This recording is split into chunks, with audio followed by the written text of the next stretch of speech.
Chiedono aumenti salariali e il rinnovo di un contratto che aspettano da oltre 12 anni. CGIL e CISL-UIL hanno indetto uno sciopero generale dei lavoratori della sanità privata il 20 settembre con presidio a Negrar. I lavoratori denunciano, tra l'altro, la disparità di trattamento economico a parità di funzioni con i colleghi della sanità pubblica. Economicamente c'è circa un 20% in meno che percepisce il privato nei confronti del pubblico. Noi chiediamo che a pari di prestazioni lavorative ci sia lo stesso compenso economico. Una situazione che, contrariamente a quanto accade coi medici, che non sono interessati dalla protesta, si sta traducendo in una migrazione, o meglio in un tentativo di migrazione dal privato al pubblico. Abbiamo il personale del comparto della sanità privata accreditata che tenta fughe verso il pubblico.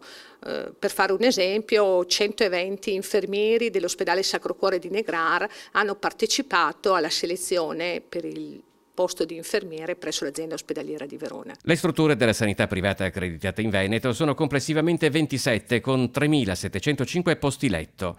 L'appello dei sindacati è al Ministero della Salute ma anche alla Regione perché si spenda a tutela dei lavoratori che oltretutto sono impegnati in un settore economicamente florido. È una forte contraddizione, diciamo che è una vergogna e quello che è più grave che sono professionisti, sono i propri collaboratori e sono quelli che contribuiscono ad aumentare il fatturato di questa sanità privata.